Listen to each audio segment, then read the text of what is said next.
السلام علیکم عزیز طلباء و طالبات۔ B A F Y Urdu optional paper first کے میں سبھی طلباء و طالبات کا آج کے اس لیکچر میں استقبال کرتا ہوں۔ عزیز طلباء و طالبات، اس سے قبل کے لیکچر میں ہم نے ہمارے نصاب میں شامل داستان کی تعریف، اجزاء ترکیبی کے علاوہ نصاب میں شامل دو داستانیں، ایک فسانہ جائب جبکہ دوسری داستان فسانہ آزاد میں کے کچھ اقتباسات کا مطالعہ کیا ہے، انہیں پڑھا ہے۔ بعد ازاں ہم افسانوی ادب کی دوسری جو اہم صنف ہے جسے ناول کہا جاتا ہے، اس کا ہم مطالعہ کریں گے۔ افسانوی ادب کی مختلف اصناف ہیں، جیسے داستان ہے، ناول ہے، ڈرامہ ہے، افسانہ ہے، اور ان تمام کی بنیاد کہانی ہی ہوتی ہے۔ اردو ادب میں افسانوی ادب کی ابتدا داستانوں سے ہوتی ہے۔ اس سے پہلے بھی ہم نے پڑھا ہے کہ داستان اس طویل ترین قصے کو کہتے ہیں جس میں کہانی در کہانی شامل ہوتی ہے، لیکن دیکھیے وقت کے ساتھ ساتھ ہر چیز میں تغیرات پیدا ہوتی ہیں، تبدیلیاں رونما ہوتی ہیں۔ بالکل اسی طرح ادب میں بھی بہت ساری تبدیلیاں وقت کے ساتھ ساتھ ہوتی رہی ہیں، اور اس سے افسانوی ادب میں بھی تبدیلیاں رونما ہوئی، غیر افسانوی ادب میں بھی تبدیلیاں رونما ہوئی، شاعری میں بھی ہوئی، غزل آئی، نظم آئی، رباعیات آئے، ہم نعت۔ وقت کے ساتھ ساتھ غزل نے اپنے پیرائے کو بدلا، اپنے دائرے کو بدلا، اپنے حدود کو تبدیل کیا۔ اسی طرح افسانوی ادب میں بھی تبدیلیاں رونما ہوئی ہے۔ داستانوں کے بعد اردو افسانوی ادب کا جو اہم حصہ ہے وہ ناول ہے، جو ہمارے سلیبس میں شامل ہے۔ ناول یہ جو لفظ ہے، ایک بات یاد رکھیے گا، چاہے ناول ہو، چاہے داستان ہو، چاہے افسانہ ہو، اس میں ان تمام چیزوں میں کہانی ہی اس کی بنیاد ہوتی ہے، اور کہانی کے بنیاد پر ہی داستانیں بنتی ہیں، ناول بنتے ہیں، افسانہ بنتا ہے، لیکن ان کا طرز بدل جاتا ہے۔ اب ناول یہ جو لفظ ہے یہ انگریزی زبان کا لفظ ہے، اور انگریزی زبان سے یہ ناول لفظ بنا ہے۔ نئے انداز کے نثری قصوں کو ہم ناول کہہ سکتے ہیں، اور ناول کے اصل معنی انوکھے، نرالے یا نئے کے ہیں۔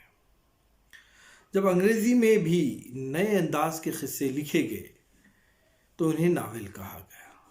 قدیم قصے جو داستانوں میں ہوتی، وہ ترجمانی کرتی بادشاہوں کی، وہ ترجمانی کرتی مافوق الفطرت عناصر کی، جس کا جہاں تک ہو سکے حقیقی زندگی سے کوئی تعلق نہیں ہوتا ہے، لیکن وقت کے ساتھ ساتھ تبدیلیاں رونما ہوئی، اور پھر افسانوی ادب میں بھی ایسے قصے کہانی لکھے جانے لگے جس کا راز تعلق حقیقی زندگی سے تھا، یعنی ایک نئے طرز کے قصے لکھے گئے، اور یہی نئے طرز کے قصے ناول کہلائے گئے۔ ناول، جیسے کہ میں نے کہا آپ کو کہ ناول سے قبل داستانیں لکھے جاتے تھے، اور ناول لکھنے کے طریقے داستان کے طریقے سے مختلف ہوتے ہیں۔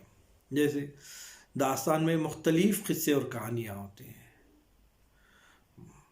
کوئی ایک قصے پر مبنی داستان نہیں ہوتی ہے، بلکہ داستان میں کئی کہانیاں ہوتی ہیں۔ مثلا الف لیلا، یہ اس میں بہت ساری کہانیاں شامل ہیں۔ علی بابا 40 چور، علاؤدین کا چراغ، سندباد جہازی نے اپنے تمام سفروں کے حالات کو اکٹھا کر داستان لکھی ہے۔ اس میں کوئی ایک کہانی نہیں ہے، لیکن ناول اس کے برعکس ہوتا ہے، اس میں بس ایک ہی کہانی ہوتی ہے۔ داستان میں قصہ در قصہ، کہانی در کہانی ہوتی ہے۔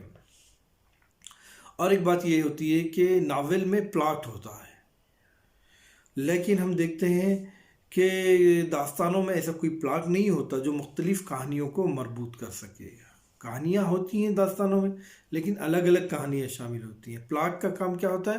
کہانی کے کردار کو، کہانی کو مربوط طریقے سے باندھے رکھتا ہے، لیکن یہاں ہمیں ایسا نظر نہیں آتا۔ کہانیاں اپنی جگہ مکمل ہوتی ہیں، ناول میں کہانی جو ہوتی ہے اپنی جگہ مکمل ہوتی ہے اور اس کا اپنا ایک علیحدہ پلاٹ ہوتا ہے۔ کہانیاں جس داستان میں شامل ہوتی ہیں ان سے الگ کر کے ان کو سنا یا پڑھا جا سکتا ہے۔ جیسے باغ و بہار جب ہم پڑھتے ہیں داستان کو، ہر 4 درویش کی کہانی ہے اور ہم اس کو الگ الگ طریقے سے، یعنی الگ الگ کر کر بھی پڑھ سکتے ہیں، سمجھ میں آ سکتی ہے۔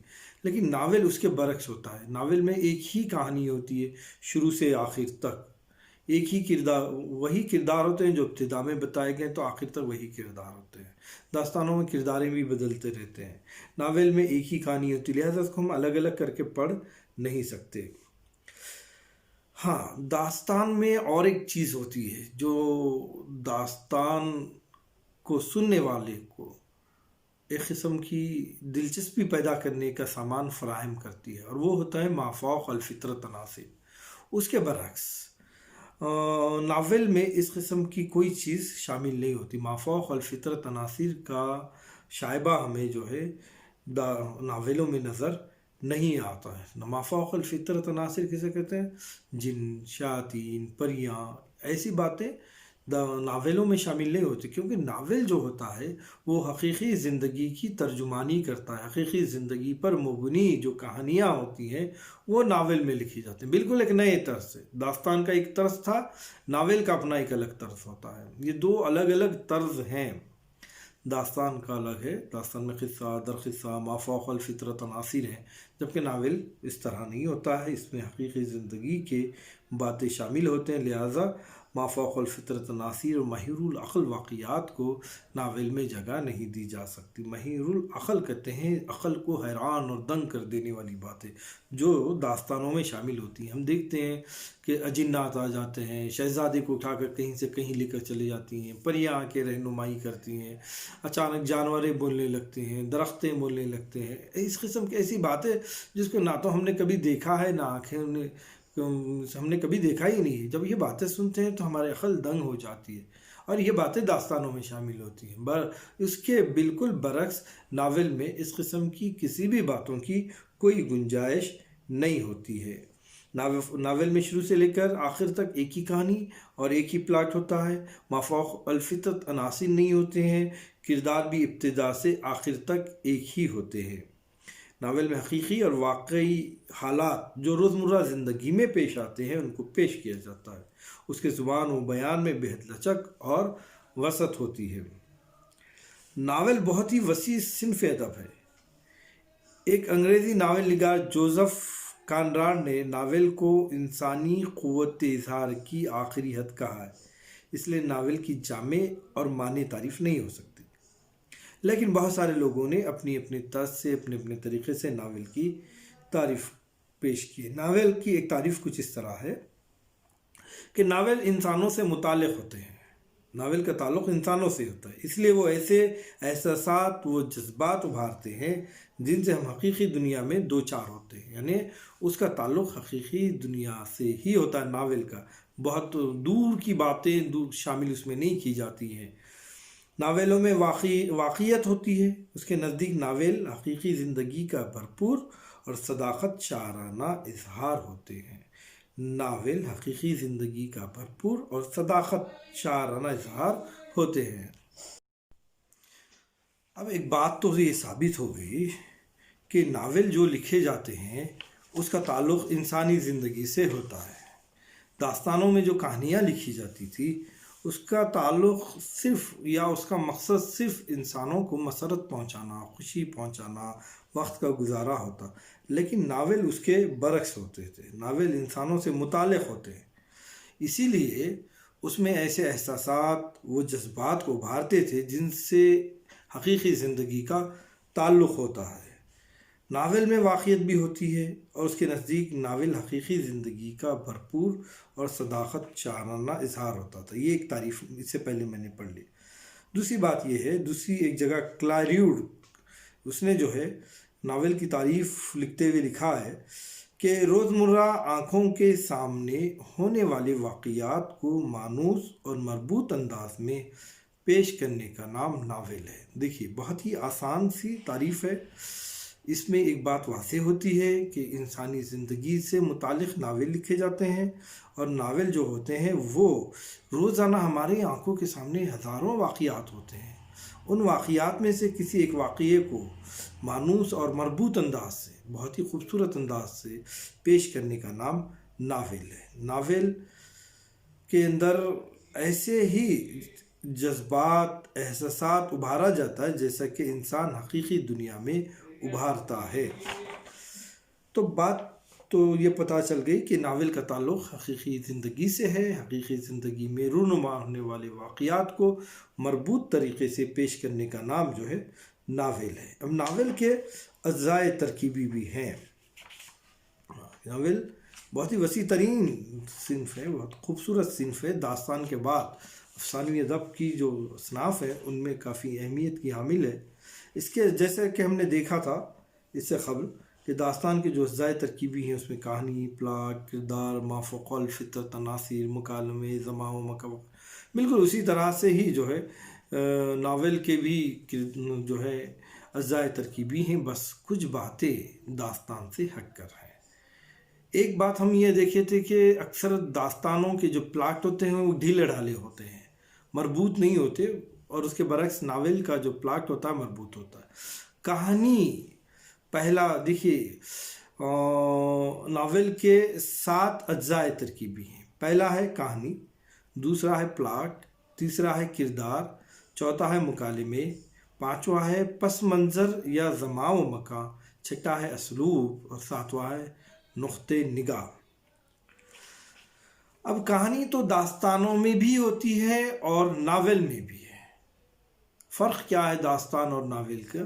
تو اس کی تعریف کے ہی مطابق داستان کی کہانی جو ہے وہ انسانی حقیقی زندگی سے بہت دور ہوتی ہے، اس کے برعکس ناول میں جو کہانی پیش کی جاتی ہے اس کا تعلق حقیقی زندگی سے ہوتا ہے۔ اب ناول کی کہانی حقیقی زندگی سے مطابقت رکھتی ہے، اور کہانی سننا تو انسان کے فطرت میں ہی داخل ہے، اور یہ ہر انسان کی زندگی کی ہم جانتے ہیں کہ ایک کہانی ہوتی ہے۔ ہر انسان کی زندگی میں کچھ نہ کچھ واقعات رونما ہوتے ہیں۔ کہانی اور قصے تو مقدس کتابوں میں بھی شامل ہوتے ہیں نا، واقعات ہوتے ہیں۔ کہانی سے بیک وقت 2 باتیں ہمیں حاصل ہوتی ہیں، کہانی سننے سے 2 باتیں حاصل ہوتی ہیں۔ ایک تو مسرت حاصل ہوتی ہے، تفریح حاصل ہوتی ہے، خوشی حاصل ہوتی ہے، اور دوسرا بصیرت یا درس حاصل ہوتا ہے۔ کہانی میں کوئی سبق آموز واقعہ بھی شامل ہوتا ہے، جب ہم اسے پڑھتے ہیں تو اس سے وہ سبق ہمیں حاصل ہوتا ہے۔ تمام انسانوں میں یا پوری افسانوی ادب میں کہانی بیان کی جاتی ہے۔ افسانوی ادب کا مطالعہ کر لیجئے گا آپ، افسانوی ادب کے جتنے بھی اقسام ہیں اس کی بنیاد ہی کہانی ہے۔ اسی وجہ سے ایم فوسٹر نے کہانی کو ناول کی ریڑھ کی ہڈی کہا ہے۔ ناول کے اجزاء ترکیبی میں کہانی بنیادی اہمیت رکھتی ہے۔ کہانی حقیقی زندگی سے وابستہ ہوتی ہے۔ ہر انسان کی زندگی میں کوئی نہ کوئی واقعہ اور قصہ شامل ہوتا ہے۔ واقعے سے، قصے سے، کہانی سے انسان کو مسرت اور درس 2 چیزیں حاصل ہوتی ہیں، اور کہانی جو ہوتی ہے وہ نہ صرف ناول بلکہ افسانوی ادب کی، یا پھر ہم ناول پڑھ رہے ہیں تو ہم یہ کہہ سکتے ہیں کہ ناول کی ریڑھ کی ہڈی کہلاتی ہے۔ ریڑھ کی ہڈی کے بغیر جس طرح انسان ادھورا ہوتا ہے، اس طرح جو ہے جس طرح ریڑھ کی ہڈی اگر کام نہ کرے تو انسان اٹھ کے بیٹھ بھی نہیں سکے گا، چل نہیں سکے گا، کوئی کام نہیں کر سکے گا، ویسا ہی اگر کسی ناول میں کوئی کہانی ہی نہ ہو تو پھر وہ ناول نہیں بن پائے گی، وہ داستان نہیں بن پائے گی، وہ افسانہ نہیں بن پائے گا۔ بغیر کہانی کے افسانوی ادب اپنی شکل کو اختیار نہیں کر سکتا ہے۔ کہانی کے بغیر ناول آگے نہیں بڑھ سکتا۔ کہانی سننے کے لیے ہی ناول پڑھے جاتے ہیں۔ ناول پڑھنے کا اصل مقصد ہی یہی ہوتا ہے کہ ناول میں جو کہانی لکھی گئی ہے اس کو سنا جائے، اس کو پڑھا جائے، اسے محظوظ ہوا جائے، اسے مسرت حاصل کی جائے، اسے درس حاصل کیا جائے۔ کچھ مسرت آمیز واقعات بھی ہوتے ہیں، کچھ سبق آموز واقعات ہوتے ہیں۔ اکثر ناولوں میں یوں ہوتا ہے کہ نیکی اور بدی دونوں میں ایک معرکہ ہوتا ہے اور بالآخر جو ہے نیکی کو اس پر فتح حاصل ہوتی ہے۔ سب باتیں جو ہے کہانی میں ہوتی ہیں۔ ایک واقعے کے بعد دوسرا واقعہ بیان کرنا اصل میں کہانی کہنا ہے۔ کہانی میں دلچسپی اور تحیر اس کی بنیادی خصوصیت ہے۔ اگر کہانی اس طرح لکھی جائے کہ اس میں دلچسپی شامل ہی نہ ہو یا تحیر نہ ہو تو پھر وہ کہانی دلچسپ نہیں کہلاتی یا اس کو اہمیت نہیں دی جاتی، کوئی معنی نہیں رکھتی۔ کہانی ہمارے جذب تجسس کو بھی بیدار کرتی ہے۔ تجسس ہونا یعنی اس بات کا احساس پیدا ہونا کہ آگے کیا ہوتا ہے، آگے کے واقعات کو جاننے کا جذبہ تجسس کہلاتا ہے، اور کہانی اسی انداز سے لکھی جاتی ہے کہ کہانی پڑھنے والا آگے کے واقعات کو جاننے کے لیے بےتاب رہتا ہے۔ کہانی میں واقعات زمانی ترتیب کے ساتھ بیان کی جاتے ہیں۔ ہر ایک ناول میں کہانی بیان کی جاتی ہے۔ ہر کہانی کہنے والا اپنے انداز میں کہانی بیان کرتا ہے۔ اچھی کہانی عام طور پر وہی سمجھی جاتی ہے جس میں دلچسپی ہو، یعنی کہانی کا اصل بنیاد کامیاب کہانی کی اصل پہچان جو ہے وہ سامعین کی دلچسپی ہے۔ اگر سامعین اس کہانی میں دلچسپی لیتے ہیں، سنتے ہیں، تجسس پیدا ہوتا ہے، تحیر پیدا ہوتا ہے تو یقیناً وہ کہانی بہتر کہلاتی ہے۔ دیکھیے ناول کی جو کہانی ہوتی ہے اس کا تعلق حقیقی زندگی سے ہوتا ہے، اور یہی کہانی ہم کو ایک مانوس اور ایک خاص ماحول کی جانی پہچانی صنف نظر آتی ہے۔ ناول میں جتنا چاہے کہانی کو طول دیا جا سکتا ہے، کہانی کو بڑھایا جا سکتا ہے، لیکن داستان کے مقابلے میں نہیں۔ داستان میں تو کئی اور کہانیاں شامل ہوتے ہیں، ناول میں ایک ہی قصہ ہوتا ہے لیکن ہم اس کو طول دے سکتے ہیں، واقعے کو بہت دور تک لے کر جا سکتے ہیں، کسی بات کو بہت دور تک، اس کے اختتام کو دور تک پہنچایا جا سکتا ہے۔ ایک ناول نگار دوسرے ناول نگار سے الگ اور مختلف اسی بنا پر ہوتا ہے کہ ہر ایک ناول نگار کا کہانی کہنے کا طریقہ الگ اور مختلف ہوتا ہے۔ کہنے کے طریقے پر، پیش کرنے کے طریقے پر جو ہے ناول نگار بھی مختلف ہوتے ہیں۔ ہر ایک کا اپنا اپنا طرز ہوتا ہے، اپنے طرز سے وہ کہانی پیش کرتا ہے۔ اب تو یہ تو پہلا جز ہو گیا ناول کا، کہانی، اور کہانی کے بغیر ناول آگے نہیں بڑھ سکتا، یہ ضروری ہے۔ اب دوسرا جز ہے پلاٹ اور کہانی میں ذرا سا فرق ہے، تھوڑا سا، لیکن یہ تھوڑا سا فرق بڑی اہمیت رکھتا ہے۔ کہانی میں واقعات کی ترتیب اور ایک واقعے کا دوسرے واقعے سے ربط پلاٹ کہلاتا ہے۔ کہانی تو ہے لیکن کہانی میں جو واقعات پیش کیے جا رہے ہیں ان میں ایک دوسرے کا ربط ہونا ضروری ہے، اور یہی جو ربط ہوتا ہے، تعلق جوڑنے کا کام جو ہے وہ پلاٹ کرتا ہے۔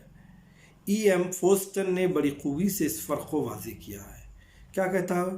کہانی میں واقعے کے بعد دوسرا واقعہ پیش کیا جاتا ہے، اور یہ جو کہانی میں ایک واقعے کے بعد دوسرا واقعہ ترتیب سے پیش کرنا ہی جو ہے پلاٹ کہلاتا ہے۔ مثال یہ ہے کہ ایک راجہ تھا، مثال کے طور پہ میں آپ کو بتاتا ہوں کہ پلاٹ کس طریقے سے ہوتا ہے کہانی کے ذریعے سے۔